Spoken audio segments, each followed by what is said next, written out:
जय मिसियानु सबैजनालाई।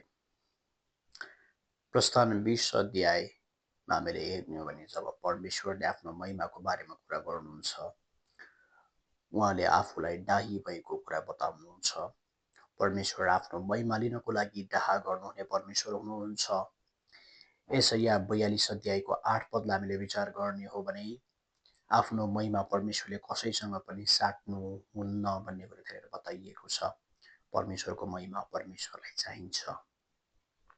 हामीले विश्वास गरेको परमेश्वर दुई एकमा अवस्थित हुनुहुन्छ, पिता, पुत्र र पवित्र आत्मा। अनि पिता, पुत्र र पवित्र आत्मा अस्तित्वमा, महिमाको योग्यतामा अनादिदेखि अनन्तसम्म सबै नै एक समान रहनुहुन्छ।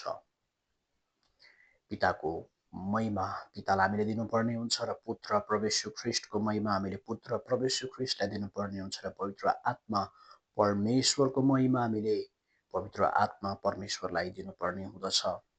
हामीले आराधना गर्दै गर्दा पितालाई, पुत्रलाई र पवित्र आत्मा परमेश्वर हामीले आराधना गर्नुपर्ने हुँदछ। बाइबलमा हामीले हेर्छौँ भने जब प्रभु येशू ख्रीष्ट संसारमा हुनुहुन्थ्यो, उहाँको सेवाको र उहाँको पृथ्वीको जीवनको अन्तिम दिनहरूमा प्रभु येशू ख्रीष्टले आफ्नो विषयमा प्रार्थना गर्नुहुँदाखेरि यूहन्ना 17 अध्यायको 1 पददेखि लिएर 4 पदमा हामीले हेर्दाखेरि प्रभु येशू ख्रीष्टले आफ्नो महिमा भएको कुरा बताउनु भएको छ, जुन महिमा चाहिँ पृथ्वीको सृष्टि हुनु अगाडि नै उहाँको महिमा थियो। अनि त्यहाँनिर प्रभु येशू ख्रीष्टले आफूले चाहिँ पितालाई महिमा दिनुभएको कुरा बताउनु भएको छ।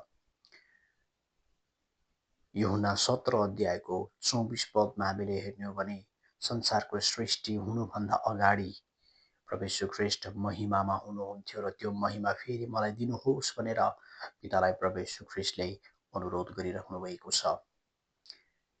हामीले हिब्रू 1 अध्यायको 8 देखि लिएर 10 पदमा हामीले हेर्ने हो भने पिता परमेश्वरले पुत्र प्रभु येशू ख्रीष्टलाई महिमा दिनुभएको कुरा त्यहाँनिर उल्लेख गरिएको छ। हामीले यी खण्डहरूलाई, यी पदहरूलाई, यी सन्दर्भहरूलाई हामीले विचार गर्दै गर्दाखेरि पिताले पुत्रलाई र पवित्र आत्मा परमेश्वरलाई आराधना गर्नुहुँदो रहेछ भन्ने कुरा हामीले चाल पाउँछौँ। त्यसै गरी पुत्र प्रभु येशू ख्रीष्टले पनि पिता परमेश्वर र पवित्र आत्मा परमेश्वरलाई आराधना गर्नुहुने रहेछ भन्ने कुरा हामीले चाल पाउँछौँ। त्यसै गरी पवित्र आत्मा परमेश्वरले पनि पितालाई र पुत्रलाई आराधना गर्नुहुने रहेछ भन्ने कुरा हामीले चाल पाउँछौँ। परमेश्वर आफ्नो महिमा लिनको लागि डाहा गर्नुहुने परमेश्वर हुनुहुन्छ। यसको मतलब के भन्दा पिता परमेश्वर आफ्नो महिमा लिनको लागि डाहा गर्नुहुने परमेश्वर हुनुहुन्छ। पुत्र परमेश्वर आफ्नो महिमा लिनको लागि डाहा गर्नुहुने परमेश्वर हुनुहुन्छ र पवित्र आत्मा परमेश्वर पनि आफ्नो महिमा लिनको लागि डाहा गर्नुहुने परमेश्वर हुनुहुन्छ।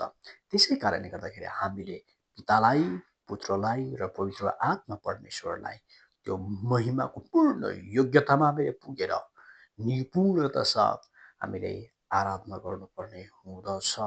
त्यो कारणले गर्दाखेरि हामीले पिता, पुत्र र पवित्र आत्मा परमेश्वरलाई व्यक्तिगत रूपमा आराधना गर्नुपर्ने हुँदछ। व्यक्तिगत रूपमा पिता, पुत्र र पवित्र आत्मालाई सम्बोधन गरिकन हामीले आराधना गर्नुपर्ने हुँदछ। आशा गर्छु यो भिडियो सन्देशबाट तपाईहरूले केही पाठ सिक्नुभएको छ। यदि तपाईहरूलाई केही जिज्ञासा लागेको छ भने कमेन्टमा तपाईहरूले प्रश्नलाई गर्न सक्नुहुन्छ अथवा मेरो नाम तपाईहरूले फेसबुकमा सर्च गर्नु भएर मसँग फेसबुकमा जोडिनु भएर पनि तपाईहरूले यो विषयमा स्पष्ट हुन सक्नुहुनेछ। यी र यस्तै भिडियोहरूको लागि तपाईहरूले हाम्रो युट्युब च्यानललाई सब्स्क्राइब गरिदिनु होला।